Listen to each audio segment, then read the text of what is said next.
राष्ट्रपति द्रौपदी मुर्मू ने हमारे संविधान को संथाली भाषा में रिलीज किया, यानी कि लॉन्च किया। अब संथाली भाषा की ओएल लिपि में भी हमारे संविधान को पढ़ा या लिखा जा सकता है। तो आज का लेक्चर डेडिकेटेड है इसी न्यूज को, इसी ट्रांसलेशन को। तो चलिए शुरुआत करते हैं। जो भी साथी, जो भी दोस्त एस्पिरेंट इस प्लेटफॉर्म पे नए हैं, चैनल को सब्सक्राइब जरूर कर लीजिएगा, क्योंकि इसी तरीके के एग्जाम ओरिएंटेड फैक्ट्स और एग्जाम ओरिएंटेड न्यूज में आपके लिए लेकर के आता रहूंगा। तो सबसे पहले देखते हैं कि न्यूज में आखिर क्या चल रहा है हमारे संविधान को लेकर के। तो अभी द्रौपदी मुर्मू जो हमारी राष्ट्रपति हैं, या फिर यूं कह लीजिए कि हमारे देश की पहली महिला आदिवासी राष्ट्रपति हैं, उन्होंने एक रिलीज किया, एक लॉन्च किया। और उसमें क्या किया गया है, जो हमारा संविधान है, जो हमारा संविधान है उसको संथाली भाषा में लॉन्च कर दिया गया है। संथाली भाषा में लॉन्च कर दिया गया है। अब संथाली स्पीकिंग लोग हैं जो कि आमतौर पर आपको बिहार वाले रीजन में मिल जाएंगे, जो कि आपको झारखंड वाले रीजन में मिल जाएंगे, जो कि आपको उड़ीसा वाले रीजन में भी मिलेंगे, और कुछ हद तक बंगाल वाले रीजन में भी मिलेंगे। ये पूरा का पूरा बेल्ट है वो संथाली स्पीकिंग है, संथाली भाषा बोलता है।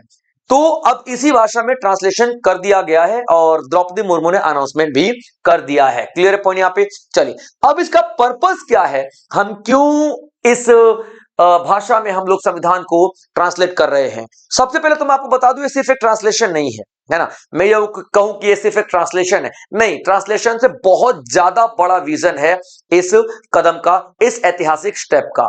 सबसे पहले देखिए क्या है, इससे क्या हमारी जो लोकल कम्युनिटी है, जो आदिवासी है, जो ट्राइबल कम्युनिटी है, आदिवासी समुदाय है, उनको बहुत शक्ति मिलेगी। ठीक है, आदिवासी समुदाय को क्या मिलेगी, बहुत ही ज्यादा शक्ति मिलेगी।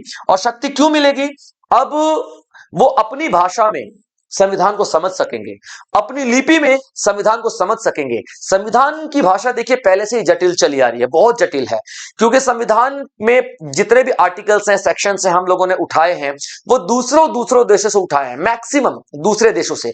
और कई ऐसे शब्द हैं, कई ऐसी लाइनें हैं जो एग्जैक्ट हम लोगों ने उसी भाषा की उठा करके संविधान में डाल दी है। बाद में इसको ट्रांसलेट किया गया, और जितने भी हमारी भाषाएं हैं कॉन्स्टिट्यूशन में, ठीक है, उनमें ट्रांसलेट किया गया है, नो डाउट। लेकिन जो ओरिजिनल संविधान है उसको समझना बहुत ज्यादा मुश्किल था। लेकिन अब ये जो आदिवासी लोग हैं, इस पूरे बेल्ट के संथाली स्पीकिंग लोग हैं, अब बोल पाएंगे, समझ पाएंगे, हमारे संविधान के बारे में बात कर पाएंगे। और क्यों कर पाएंगे, क्योंकि अब उनकी लोकल लैंग्वेज में ये ट्रांसलेट कर दिया गया है।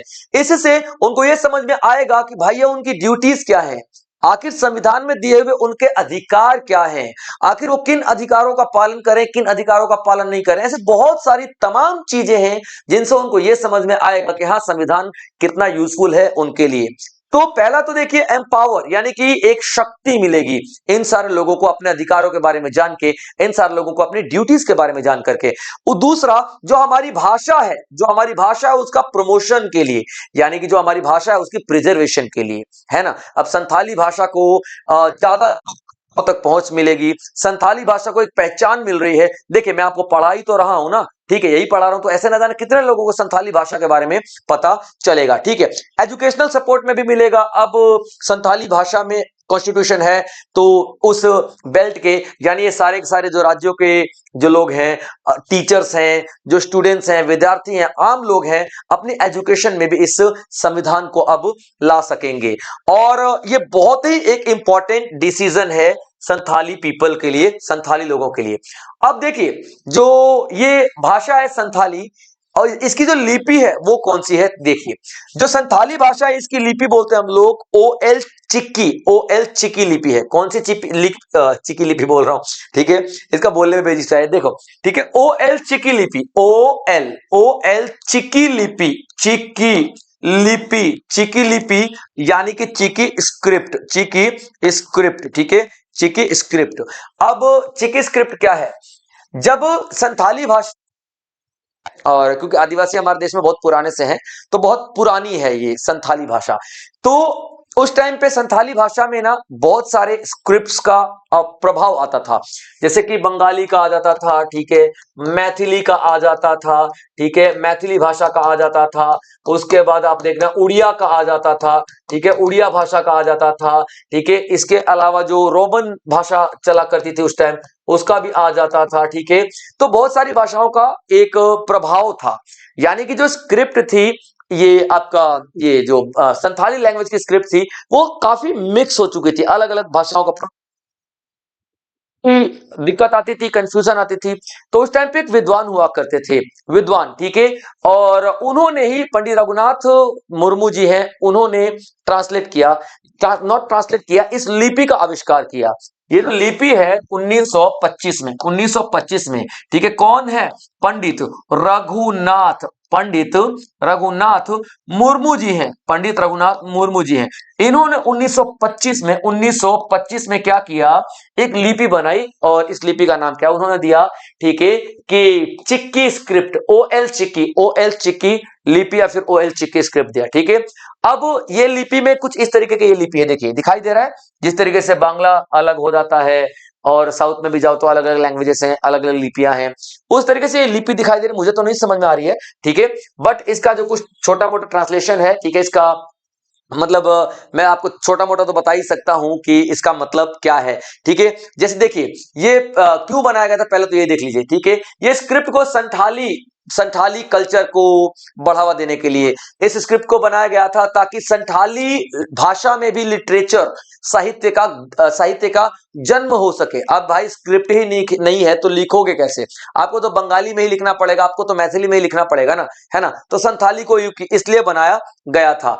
और ये अल्फाबेटिक है, और सिंबॉलिक भी आप देख सकते हो यहाँ पे किस तरीके से, ठीक है, with 30 letters and diacritics of for vowels and aspiration, यानी कि यहाँ पे एक आपको सिंबल भी मिलेगा और आपको अल्फाबेट भी मिलेगा। लेकिन कुछ लोग ये बोल रहे हैं कि नहीं यार, इसमें सिंबल्स नहीं, वो अल्फाबेट्स ही हैं। लेकिन मुझे यहाँ पे पूरा करने के बाद दिखाई दे रहा है कि देखो अल्फाबेट दिखाई दे रहे हैं, ठीक है, कुछ हद तक आपको सिंबल्स भी दिखाई देंगे, जैसे कि हमारे में भी देवनागरी स्क्रिप्ट में भी कुछ ऐसे सिंबल्स हैं जिनको हम लोग अक्षरों के रूप में पढ़ते हैं, वैसे यहां पर आपको दिखाई देगा, ठीक है।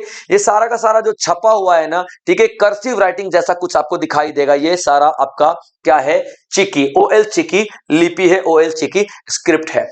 अभी देखिए, हमारे जो संविधान में आठ आठवां जो शेड्यूल है, उस आठवां शेड्यूल में 22 भाषाओं को कितने को जगह मिली है, 22 भाषाओं को जगह मिली है। इसका मतलब क्या है? 22 भाषाएं नोटेड हैं, जिसमें 14 भाषाएं इनिशियली थी, शुरुआत में, ठीक है, शुरुआत में 14 भाषाएं थी, और अभी चल के 22 हो चुकी हैं, ठीक है। सभी के बारे में बात करेंगे, और वो 22 भाषाएं कौन सी हैं? देखिए, यहाँ पे असमीज आपको दिखाई देगी, बंगाली दिखाई देगी, गुजराती दिखाई देगी, हिंदी, और जिस भाषा में है ना उसी लिपि में लिखा हुआ है। देखिए, ये असमीज में लिखा है, बंगाली उन्हीं की भाषा में लिखा हुआ है, कन्नड़ कन्नड़ में लिखा हुआ है, कश्मीरी कश्मीरी में, ठीक है, कोंकणी हो गया, मलयालम हो गया, मणिपुरी हो गया, मराठी हो गया, नेपाली हो गया, उड़िया हो गया, पंजाबी हो गया, संस्कृत हो गया, सिंधी हो गया, तमिल हो गया, तेलुगु हो गया, उर्दू हो गया, बोडो हो गया, संथाली हो गया, ठीक है, और मैथिली हो गया, और डोंगरी हो गया। ये 22 भाषाएं आपको दिखाई देंगे हमारे संविधान में। अब सवाल यह आता है कि सर इन 22 भाषाओं को हम याद कैसे करें? भाषाएं याद हो जाए यार, बहुत सारी भाषाएं हैं, लेकिन ये 22 ही शामिल हैं। आपको याद करने का मैं एक छोटा सा तरीका बताता हूं, ठीक है। आप लोगों ने एक सॉन्ग, अभी एक मूवी आई है ना, क्या नाम है, अरे तेरे इश्क में, उसका एक गाना है, और गाना कुछ इस तरीके से है, क्या है, हाँ, तेरी कायनात मेरे खाली हाथ और तार तार सपने, ये वाला गाना है ना। तो उसी तर्ज पे आप ये इसको फिट करिएगा, आपको इजी हो जाएगा, इजी नहीं सुपर इजी हो जाएगा, सुपर इजी, ठीक है। चलिए, इसको कैसे करना है? आसामी खुशबू बंगाली धारा गुजरात मिट्टी बोले, कन्नड़ की गूंज कश्मीरी वादी कई राज सिंधी खोले, मणिपुर का रंग पंजाबी डंग मैथिली की शान है ये, मलयाली लहर संस्कृत में गहर, हाँ संविधान है ये, उर्दू का साज हिंदी जो आज उड़िया की धार है ये, तेलुगु मिठास बोधो की आस संथाली प्यार है ये, कोंकण कोंकण की चाल, नेपाली ढाल, मराठी आन है ये, तमिल अतीत डोंगरी कमान, ये संविधान है ये, हाँ संविधान है ये। आपको याद करना है, ठीक है। अब देखिए मैं एक एक बात बताऊं, ठीक है। आसाम की खुशबू, आसामी, ठीक है। बंगाल, ठीक है, बंगाली धारा, गुजरात, ठीक है। इस तरीके से आप देखना, कन्नड़, ठीक है, कन्नड़ की गूंज, कश्मीर की वादी। तो इस तरीके से गाने को यहाँ पे बनाया गया है। एक बार फिर पढ़ता हूं, आप लोग सुनना। आसामी खुशबू, बंगाली धारा, गुजराती मिट्टी बोले, कन्नड़ की गूंज, कश्मीरी वादी, कई राज सिंधी खोले, सिंधी भाषा, ठीक है। मणिपुर का रंग, पंजाबी ढंग, मैथिली की शान है ये, मैथिली, ठीक है, याद रखना बिहार वाले क्षेत्र में। मलयाली लहर, संस्कृत से गहरे, हाँ संविधान है ये। उर्दू का साज, हिंदी जो आज उड़िया की धार है ये, तेलुगु मिठास, बोदो की आस, संथाली प्यार है ये। कोंकण की चाल, नेपाली ढाल, मराठी आन है ये, तमिल अतीत डोंगरी का मान, हाँ संविधान है ये। आपको इस तरीके से 22 की 22 भाषाएं याद हो जाएंगी, ठीक है बच्चों। चलिए, अब जैसा कि मैंने आप लोगों को बताया कि शुरुआत में 14 भाषाएं हमारी थी। अब उन 14 भाषाओं में आप लोग देखना कि 22 कैसे बनी, 14 22 कैसे बनी। तो आप लोगों को यहाँ पे नोट करना है कौन कौन से जो अमेंडमेंट हुए थे उसके दौरान। 21वां हमारा कॉन्स्टिट्यूशनल अमेंडमेंट यानी संविधान संशोधन हुआ था, ठीक है, 1967 में। तो उसमें सिंधी को जोड़ा गया। उसके बाद 71वां जो कॉन्स्टिट्यूशनल अमेंडमेंट संविधान संशोधन हुआ था, ठीक है, 1992 है, ठीक है, ये 1992 है। 1992 में वो कोंकणी, मणिपुर और नेपाली को जोड़ा गया था। 92 नंबर का जो संविधान संशोधन था उसमें 2023 में जो किया गया था, उसमें जोड़ा गया था बोडो, डोगरी, मैथिली और संथाली को। ये 22 टोटल भाषाएं आप लोगों को दिखाई देंगी जो कि हमारी संविधान में शामिल है, जो कि हमारी संविधान में शामिल है। क्लियर बच्चों यहां पे? चलिए अब देखते हैं कि संविधान को बदलने का प्रक्रिया कब से शुरू हुई थी, है ना, कब से शुरू हुई थी, ये चीज देख लेते हैं। तो अभी देखिए, संविधान को जो बदलने का प्रक्रिया कॉन्स्टिट्यूट असेंबली से शुरू हो गई थी, यानी हमारी संविधान सभा से शुरू हो गई थी। क्योंकि हमारा संविधान जो था अंग्रेजी में था। किसमें था हमारा संविधान? अंग्रेजी में था, इंग्लिश में था, ठीक है, इंग्लिश में था। अब इंग्लिश को हिंदी में कन्वर्ट करने के लिए, ताकि एक एक शब्द सटीक बैठे, हम लोगों ने एक कमिटी ही बना डाली, जिसको ट्रांसलेशन कमिटी हम लोग कहते हैं। और ये कमिटी के जो पहले चेयरमैन थे वो घनश्याम दास गुप्ता जी थे। कौन थे? घनश्याम दास गुप्ता जी थे। और इस कमिटी में 41 ठीक है, यानी 41 सदस्य हुआ करते थे। और ये सारे के सारे लैंग्वेज में एक्सपर्ट थे, भाषाओं में एक्सपर्ट थे। तो इन 41 लोगों ने मिल करके अंग्रेजी की जो संविधान है उसको कन्वर्ट कर दिया, किसमें? हिंदी में। और अभी जो हमारी टोटल 22 भाषाएं हैं ना, ठीक है, टोटल 22 भाषाएं हैं, इन सभी में संविधान को कन्वर्जन मिल चुका है, यानी कन्वर्ट हो चुकी है, ठीक है बच्चों। तो ये जो हमारा चला आ रहा है, जो संविधान को ट्रांसलेट करने का काफी पहले चला आ रहा है, संथाली में पहली बार किया गया है। और अगर हम बात कर लेते हैं कि 200 जो हमारा 2011 का जो सेंसस है, 2011 का जो हमारा सेंसस है, ठीक है, अभी टोटल 121 लैंग्वेज आपको दिखाई देंगी और 270 आप लोगों को यहाँ पे बोलियां और दिखाई देंगी, ठीक है। टोटल की बात करें 270, ठीक है। मदर लैंग्वेजेस की बात करें, मदर लैंग्वेज तो खैर 400 प्लस हो चुकी हैं, 400 प्लस हो चुकी हैं, क्योंकि जब भी हम लोग कुछ सर्वे करते हैं तो कुछ मदर टंग्स जुड़ जाती हैं। ये आप लोगों को याद रखना है, ठीक है बच्चों। चलिए, अब एक बहुत ही फेवरेट सा सवाल है बच्चों का कि सर हमको एक चीज नहीं समझ में आती है कि ये जो ऑफिशियल लैंग्वेज होता है और ये जो राष्ट्रभाषा होता है, इसमें अंतर क्या है? क्योंकि कई बार लोग बोल देते हैं कि हमारी कोई राष्ट्रभाषा ही नहीं है। सही है क्या? ठीक है, हाँ बिल्कुल सही है, हमारी कोई राष्ट्रभाषा नहीं है, ठीक है। हमारी ऑफिशियल लैंग्वेज है, यानी कि आधिकारिक भाषा है।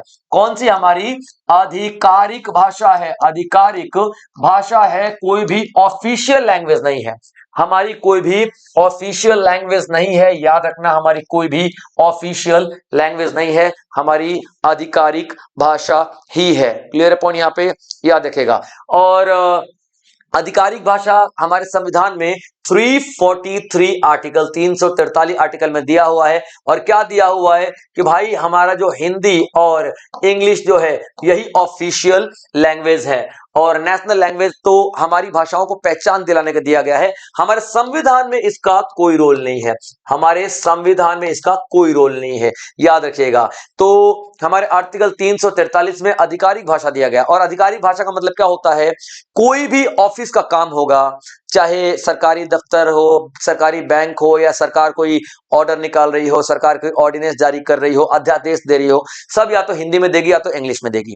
ठीक है, हिंदी स्पीकिंग जो आप लोगों ने 22 लैंग्वेजेस देखे हैं, उनमें से जो हिंदी है, हिंदी किन किन राज्यों में बोली जाती है, उन सारे राज्यों में हिंदी ऑफिशियल लैंग्वेज के तौर पे इस्तेमाल की जाएगी, और अंग्रेजी नॉन हिंदी स्पीकिंग क्षेत्रों में, यानी कि साउथ वाले चले आओ, मलयालम जो मलयाली हो गए, तेलुगु, कन्नड़, ये सारे जो क्षेत्र हैं, इस तरफ अंग्रेजी ऑफिशियल लैंग्वेज के तौर पे इस्तेमाल की जाएगी। तो आज ये लेक्चर यहीं पे खत्म हो रहा है, और जैसा कि मैंने आप लोगों को बताया कि संथाली लैंग्वेज में ट्रांसलेट कर दिया गया है, यानी कि संविधान को लॉन्च कर दिया गया है। ये इंपॉर्टेंट न्यूज थी जो मुझे आपको बतानी थी। इसी तरीके से और बेहतरीन न्यूज के लिए, बेहतरीन एग्जाम ओरिएंटेड फैक्ट्स के लिए हमारे चैनल को सब्सक्राइब करना बिल्कुल ना भूलें। जय हिंद।